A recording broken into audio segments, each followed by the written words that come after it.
Hello, it's Peter Wright and Kathleen Beauvais in Ontario, Canada. Again, a snowy Ontario. We're getting very envious, as you'll hear when we start talking to our guests. He's in a much warmer part of the world and the continent, but we'll get to that in a moment. So you are here to watch episode number 157 of the Yakking Show. This is the show to awaken you to new perspectives for the changing world we're living in. And our guest today is going to be talking about a very new perspective, certainly for me, and I think for many of you. You're going to find it very interesting. So before I introduce my co-host, Kathleen, let me give her a quick plug. She wears another hat. She helps you if you have any IT problems, if you need to recruit people or have outside work done for you, get hold of Kathleen. Her contact details are in our description. Enough from me. Kathleen introduces guests so much better than I do. Welcome, Kathleen. Take it away. Thank you so much for that, Peter. I really appreciate it. And thank you all so very much for tuning into our show. We so appreciate you and we love reading your comments. So do please keep those coming. And if anyone out there is interested in being a guest on our show, please don't hesitate to reach out to either Peter or myself. And as Peter mentioned, we do have another special guest with us today. His name is Jim Marshall. Welcome to the show, Jim. How are you? Fine. How are you? Great, thank you.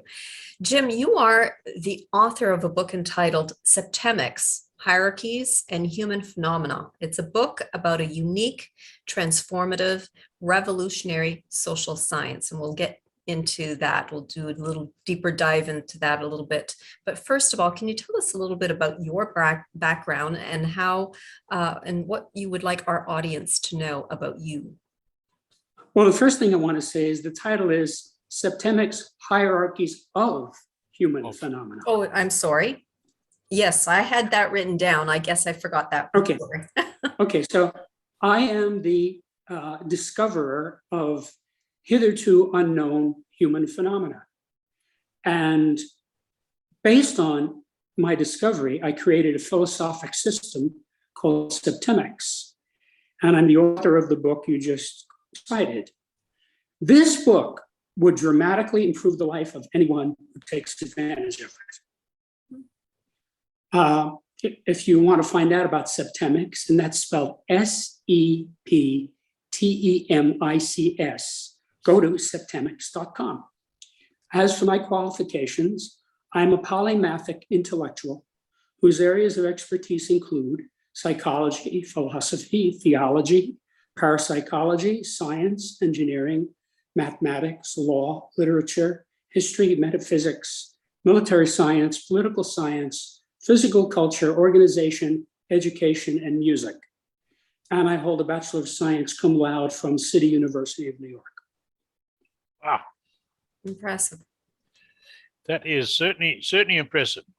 Did you start out in this field, though, Jim, or did you get attracted to it further on in your career? Well, it depends on what you mean by this field. Septemics is a new field. Sorry, social sciences. Let me rephrase that. Did you start off in social sciences in one form or another, or not?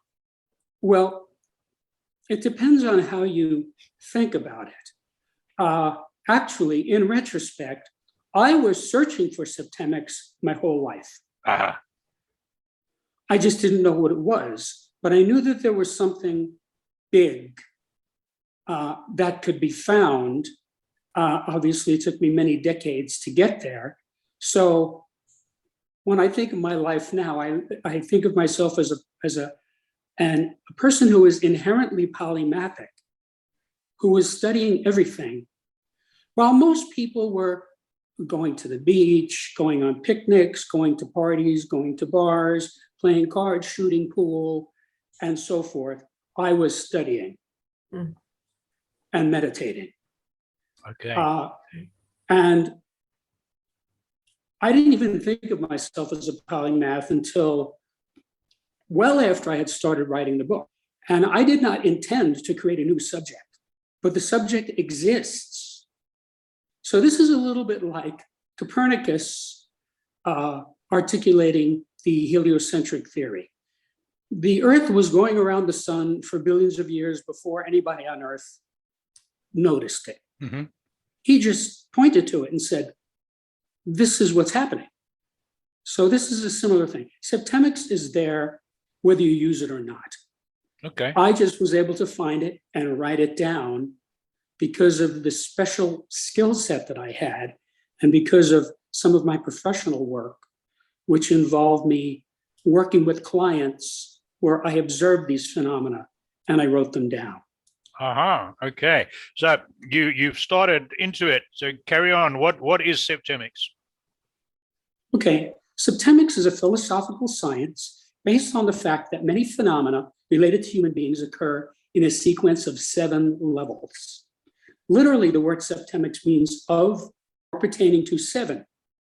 Septemics comprises a collection of scales or sequences, each of which breaks down various human phenomena into a hierarchy of 7 steps.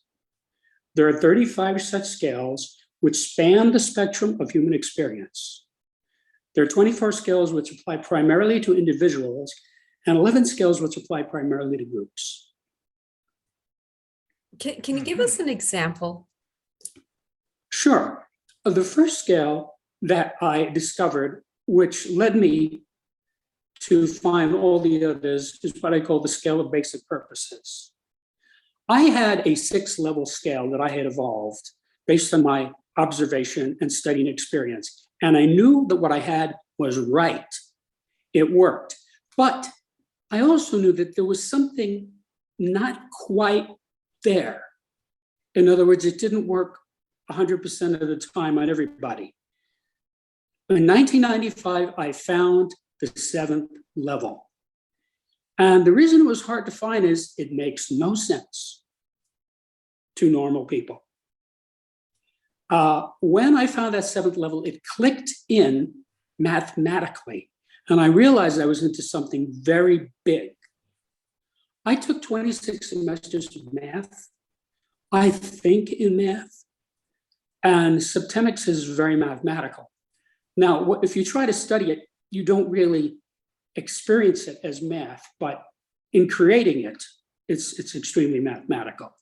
And that's how I know that it is based on natural law, because mathematics is inarguable. You cannot dispute that 2 + 2 = 4. But as far as the particular scale that I cited, I didn't know that it was a scale of basic purposes. It took me many years to figure that out. I knew that there was a scale and it described people in a very profound way. And I was able to use it, but it took me a long time to figure out, what is this axis? So to describe the scale, every human being has one of 7 basic purposes. And this basic purpose is generally there for your life. It's very rare for a person to change level on this scale. If the person has a spectacular transformational experience, like, for example, Saul on the way to Damascus, which is discussed much in the Bible, Right. he obviously had a transformational experience, and he jumped from level 2 to level 1 and became a saint. Level 1 is saint. That's an obvious example of someone who did change on this scale. Now, if someone has something terrible happen to him, like people who were in Nazi concentration camps and survived, that usually will knock somebody down 1 level. People who are badly traumatized will knock them down 1 level. But normally, the vast majority of people, I don't have demographic information on this, but most people spend their whole lives at 1 level. And when you find your level on this scale, it makes living very easy, because not only do you know what you're about, you know what everybody else is about. Personally, I find it no challenge at all to spot people on this scale. For example, I can tell you the basic purpose of every president of the United States, going back as far as Franklin Delano Roosevelt. Interesting. Very, very So interesting. I know the basic purpose of those people. And to look at it from another way, if the people of Germany had had this book, they never would have voted for Hitler. Some of them would have, psychopaths, sociopaths, crazy people, criminals, they would have voted for him. But that's not enough to get somebody elected. He got 1/3 of the vote. to get in office in 1933. He never would have gotten that, because if it's once you know the scale, it's obvious that he was at the lowest level, level 7, which is subversive. The goal of a subversive is to destroy. Now, this is hard for many people to grasp, because most people don't understand that there are people who intend to destroy. Mm-hmm. Up from that is level 6, which is criminal. The criminal is easy to understand. He's out for himself. His objective is pleasure. So when you look at criminals like people in the mafia or people in government, for example, who are criminals, they're interested in pleasure. They're interested in drugs and alcohol and sex and limousines and things like that. That's different from somebody like Hitler or Pol Pot, who are bent on destruction. Mhm. And if you study those two men, regardless of their rhetoric, which of course is a smokescreen, they were destructive people. And when you get somebody like that in control, it's a catastrophe, as happened in Cambodia with Pol Pot and in Germany with Hitler. Have you studied our prime minister? I probably shouldn't have said that. Well, No, I was going to ask him too. very, very little, but I'll tell you something else. Number one, I never give the level on any scale of a living person. Okay. I don't think it's ethical. It's, I have this advantage that I have this insight into people that almost nobody else has. And so it's sort of not fair for me to use it. Okay, well then. The other thing is, I do not get involved in politics or religion because they're divisive. Yeah. Of course. And Very much so. Septemics is for anybody who can read English, which is a lot of people. And I don't want to inhibit anybody from getting involved in it because they have political or religious beliefs that might conflict with something I say. So I don't get into it. I have my own ideas and beliefs, and I do not announce them publicly at all. No, fair enough. So you've whetted our and our audience's appetites. We've got up to what's number 5 then? If 6 is criminal, where do we go after that? Okay, level 5 is the one I discovered last. Now remember, this is only one of 35 scales. So I don't want to make this a discussion of one particular scale. Okay. But the level of that I call the loser. 20% of the population are self-destructive. They sabotage themselves. And there's nothing you can do to stop it. Nothing. If you give them a house, it will burn down. If you give them a car, they will crash it. If you give them money, they will lose it in Las Vegas. And I'm sure you've known people like this. These people wind up drug addicts, homeless people, in insane asylums, in jail, in bankruptcy court. Many of them are murdered or things like that because they're self-destructive. Many of them actually do commit suicide. But of course, there are many ways to commit suicide. Lots of ways beyond the ones that are generally recognized. Okay. Did you say 1% or in that category? 20%. 20%. Sorry, Yes. my hearing is not good. 20. Really, as high as that, eh? Wow. Yes. So And that explains why do-gooders who think everybody can be helped are always frustrated. Because not everybody can be helped. Sure. You cannot help somebody who's at level 5, 6, or 7 on this scale. You cannot. Jim, Because are go ahead. you familiar with the book Power versus Force by No. Stephen Hawking? I believe that's No, but it sounds like something I'd like to read. It is, because when you're describing the levels, and he talks about levels of consciousness, it just reminded me of that. But anyways, if you haven't read it, we'll just carry on. But I have a question for Jim. Sorry, you said do-gooders can't help them, but they can help themselves. No, they cannot help. They will not help themselves.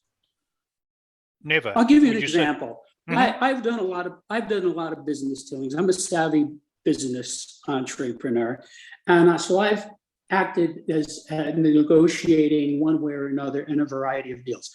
I had this person who I negotiated a real estate deal for, okay? I did not know Septemics at the time. This is a long time ago. I did not know there was such a thing as a loser. Most people don't know this. This person had money, had a career, had a position. And when I was negotiating this deal, this person did everything they could to prevent me from succeeding. I finally had to say, shut up and go away. If you want me to do this, leave me alone and I will get you the best deal. And I did. I got the person the property for exactly the price that I said it should be gotten for. But I had to push the person away rather than allow the person to sabotage the thing. Right. And there are people like this. Is why socialistic schemes always fail, because 20% of the people are not going to succeed. They don't want to succeed. Most people cannot understand this because most people want to succeed. But once you realize that there are people in this category, you realize A, you want to stay away from them, and B, no matter what the government gives them or anybody gives them, they're still going to have a catastrophe. And society, if you look around society, the evidence of this is everywhere. Of course it is. Yeah. So how is Septemics beneficial? I wrote this book to help people. Each of these 35 scales provides the user with an infallible way of determining the salutariness or beneficialness of any group, individual, or activity. If the group, individual, or activity moves persons or groups up these scales, it's beneficial or positive. If it moves them down, it's detrimental or negative. Moreover, just finding out what level you or another person or some group is at is by itself enlightening and beneficial. Sure. Finally, once you know the actual level of a person or group, you can improve that person or group by moving them up one level at a time. All of these advantages represent major steps forward for society. Each of these scales is an axis against which to evaluate human behavior. Combined, they empower one to understand, predict, and manage human affairs to a degree hitherto unattainable by most. So if a person moves up one level, how long do they typically stay at that level? Well, it depends on the scale. It depends on the scale. If you're talking about the scale of basic purposes, lives at one level. If you're talking about the scale of evaluation, for example, that is a very volatile scale. People change on that minute by minute. So the scales vary tremendously one from another. So some of them are long-lived and some of them are not.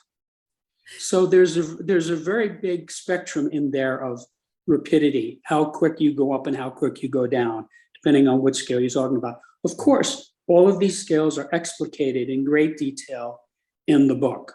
So the other thing that's in the book is how to use the book to improve yourself or others. That's explained in great detail. So if somebody's searching for their sense of purpose in life, is this a book that might help them figure themselves out? Absolutely. This is a book to help people to figure themselves and other people out. Anybody who masters this book has an immense advantage over everybody else around him, because he can look at people and see what they're doing. I need this. I don't have any trouble using these scales. I need this. Like I can just meet somebody talking for 10 minutes and spot him on a particular scale, and it either tells me something positive or negative. At the end of the book, I actually did 3 persons who I evaluated completely with the entire book. These persons are, of course, not named, but they're real people. And I went through all 35 scales and gave what level the person was at in each scale. Also, many of these scales are specific. For example, there's a scale of motivation. So you could say, well, what is your motivation toward your wife? What is your motivation toward your boss? What is your motivation toward your business partner, and what is his motivation toward you? You see? So that one scale is immensely beneficial in figuring out, because once you know somebody's motivation, that tells you a lot, because it cuts through all the rhetoric. Yeah, it would. I'm going to go ask you if we can go back to something you said earlier about trauma generally bringing person down a level. Yes. What if they successfully deal with that? And I would use the word adversity rather than trauma. Maybe it's the same. I don't know. Someone who overcomes adversity, deals with it, gets over it, and uses that to move on in life and get over other problems that come up, would that not push them up the scale? Well, of course, as I said, people can be pushed upscale and can be pushed downscale. Right. And depending on what scale you're talking about, Sure. Sometimes it's easier to move on the scale. Mm-hmm. Okay. You know, some scales take many years to descend or ascend. But also, there's a difference between adversity and trauma. Yes. For a person to be knocked down a level, he has to be traumatized. Okay. Okay. Adversity is another thing. I mean, there are all kinds of successful people who deal with adversity and succeed. And in many cases, it's not traumatic in the least for them. Mm-hmm. It's just adversity. Yeah. Yeah. But I was going to ask you that. Can the same event be trauma for one person and purely adversity for someone else? Yes, it can. Yes, it can. This is something I deal with in the book. There are different people have different levels of, you might say, courage or stamina. You know, some people, if you slap them in the face, that's a traumatic event for them. Mm-hmm.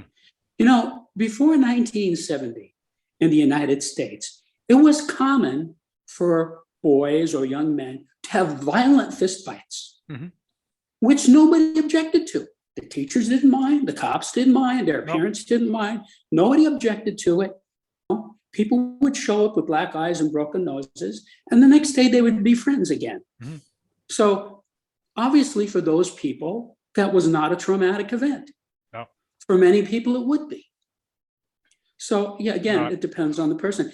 That is why you have 35 scales to analyze the person on different axes, mm-hmm. and see, what are we looking at here?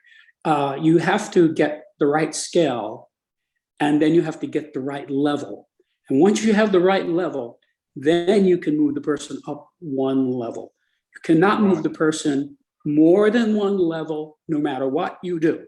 That is impossible. And that is part of the power of this subject, that I made that discovery. These scales are natural law. Now, sometimes you go through a level quickly or easily, but that doesn't mean you didn't go through it. Right. So, for example, there's a scale of physical fitness. Okay. Mm-hmm. If you take like a professional athlete, he's probably at level 2, which is athletic. Okay. Now, if you shoot him, he will descend the scale of fitness in seconds. Mm-hmm. Okay, he will go down. The 7th level is dying, and he will be dying possibly within a matter of seconds. So he descended that scale very quickly. Right. That's just an example. But if you have a person like that who doesn't have something terrible happen to him, it'll take him a long time to go down to dying. Yeah. Because he's very fit. Really, I could write a book on each one of these scales. Yeah, it sounds like it. Yeah. So if somebody reads this book and they're at a crossroads in their lives, they have no idea what to do with themselves. What can they expect after they've read this book? Okay. Well, my advice to people that I've actually given to clients and readers and such is, study the book like you were studying a textbook. It is a textbook. It is explained in there that this is a textbook on a new subject. So study it the way you would study mathematics or physics or chemistry or economics. So you start on page 1 and you go through ploddingly, making sure you understand everything before going on. The book is full of glossaries not only does every chapter has its own glossary, but the introduction, which is the longest section of the book, has its own glossary. So I'm helping people to get past the semantic problems, because I define the words before I use them in the scale, so you know exactly what I mean. Now, after you get through the whole thing, then you go back to the beginning and read it again. And the second time through, find your level on every scale. And by the time you get through the 35th scale, you will be unrecognizable to people. You will be a different person. Because you have to realize that many of these scales can be used in many ways. I used the example of the scale of motivation. You could take 10 parts of your life and see what is the motivation on each of those 10 parts. And then you can yourself move up a level for each one of those things, and you can help other people to move up a level. Right. Okay. So here's a bit of a curveball question, because I love animals. Would this philosophy, this science, apply to animals, to all sentient beings, or not? Your opinion? You probably haven't thought about it or tried it. What's your opinion? I have thought about it. No, I can tell you is this. It's called hierarchies of human phenomena. Right. So I don't think this applies to animals. Now, when you say human, what do we mean by human? Because say you have people on another planet, humans. Now, there's a lot of evidence that there are people on other planets who are indistinguishable from Homo sapiens. Yeah. I would say it applies to them. If you're talking about non-corporeal beings like angels, only some of the scales would touch that. But generally, I wrote this to help human beings. No, sure. No, I understand that. But I was just guessing, or perhaps surmising, that some of it would perhaps apply to animals. When I think of my close relationships I've had with lots of animals, I see animals have a lot of differences between members of a certain species. And I would suggest there's some parallels between animal hierarchies and human hierarchies, but I'm going off track. It was just my mind running down a rabbit hole. So pardon me for that. I've got a burning question I want to ask you. We're getting close to our 30 minutes, but before I do, Kathleen, have you got anything else for Jim? No, you go ahead, Peter. So I think this one might be a little unfair for you, because you're so much more qualified to answer it than I am to ask it. However, we ask it of all our successful, knowledgeable guests on the show. And if I was to ask you for one characteristic or a habit or mindset that you thought people needed or had that would differentiate the people who are successful, and I don't just mean about making money, I mean successful in having a well-balanced life and obviously being relatively well off, what differentiates them from the rest who never make it? And you know, there's more than just your 20% of losers who don't actually get there. Is it a single thing, do you think, or is it a combination? Well, there is something I discovered that I've used with my clients and students, but it's not septemic. It's completely separate. Okay. Don't focus on the barriers. Focus on the goals. People who fail are focusing on the barriers. You know, they're focusing on things like, oh, I'm oppressed because of my race, or I'm oppressed because I grew up poor. That's focusing on the barriers. The barrier. Focus on the goals, you know.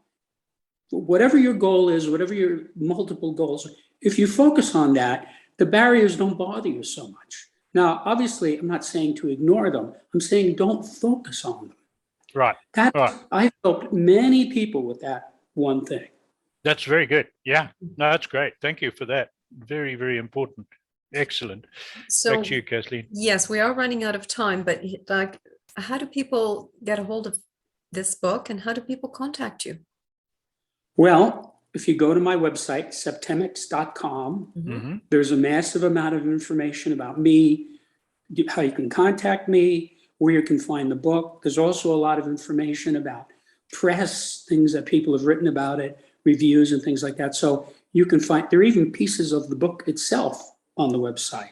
So if you go to the website, you will find out a lot about Septemics, and then you can decide to buy it or not. It's available in hardbound, softbound, and ebook. Okay. The ebook is very inexpensive. So it doesn't take much of an investment. Mm-hmm.